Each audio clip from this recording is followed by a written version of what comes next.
I believe there is a footer revolution coming. Yeah, you heard me correctly. I'm talking about those boring things at the bottom of every website. In this video, I'm gonna show you some cool footers and discuss what makes them great.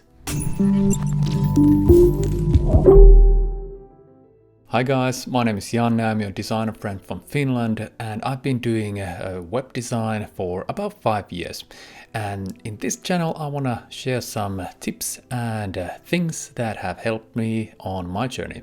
But let's get cracking. So the number one place for footer inspiration is this site, footer.design. It is a gallery for just footers. We're gonna go through 3 examples, analyze them a bit, and stick till the end because I'm gonna give you a checklist for building awesome footers. A quick shout out to the guys behind this gallery. They are Benton Woodring, Matt Graham, Devin Fontaine, and Fons Mans.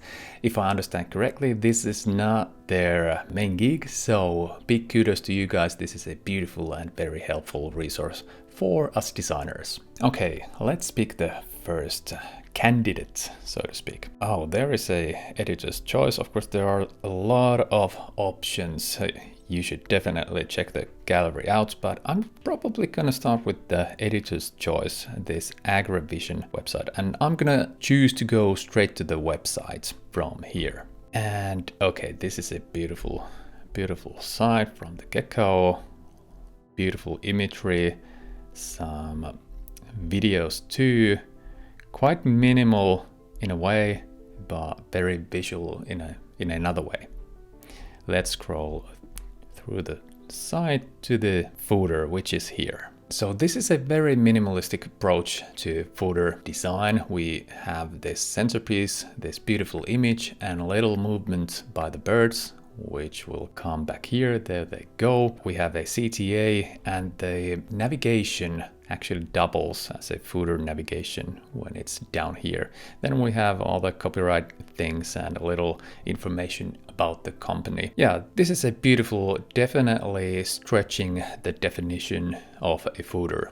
Okay, that was a great start for this video. The site was Agrovision, and I will put the links in the description because this gallery updates all the time, and by the time you are looking at this video, the sites might be quite deep inside the gallery. But there is one I have seen before, the Payload one, and I'm gonna open the site again. So this is a beautiful dark website. Let's scroll to the end. What I like about this footer is that it resembles the natural, well, let's say familiar layout of a footer. So we have a bunch of links, email sign up form, and then on the bottom we have this beautiful logo. Of course, one could add some more specific information about the website, the company, but then again, let's not get too picky. There are 2 visual elements that really make this footer great. Firstly, there are these little lines like rulers or grid lines that go through the whole page, and you can see the text elements and some other elements snap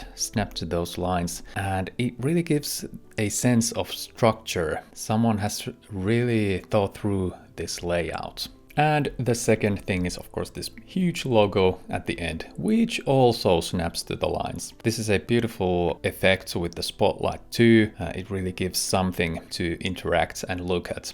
And I really love these big logos at the end of the site because this is the place to put a huge logo, because it does not steal the attention from all the other stuff when it's all the way down in the footer. And the last footer that I'm going to go through in detail is this Museum of Discovery.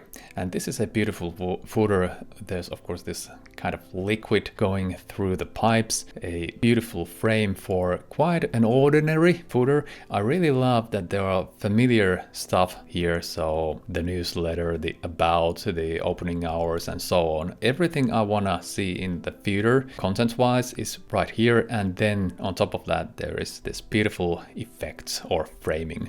This goes to show that the actual layout does not have to be out of this world. You can use imagery or other visual elements to make it interesting. Okay, next up, we're gonna put our learnings to a checklist. But before that, I just want to say that there are so many cool footers in the footer.design, like this Space Invaders footer, this bouncing tennis ball thingy, and of course a lot of 3D things like this one. So be sure to check footer.design.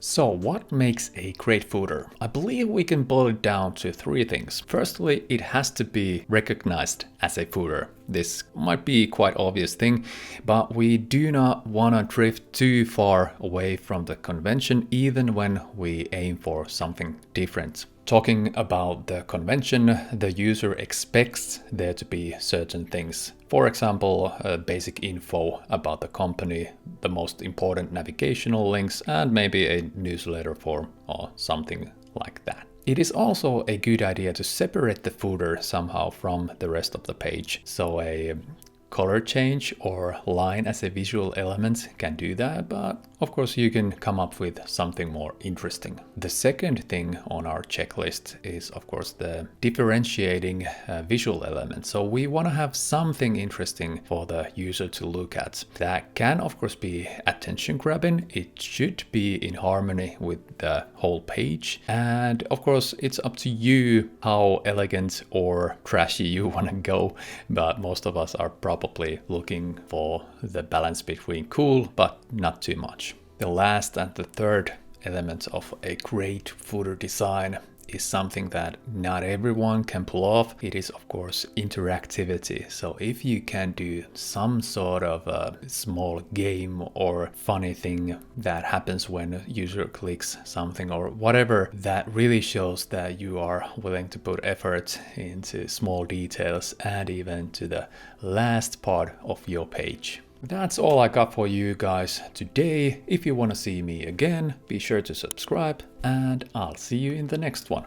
Bye.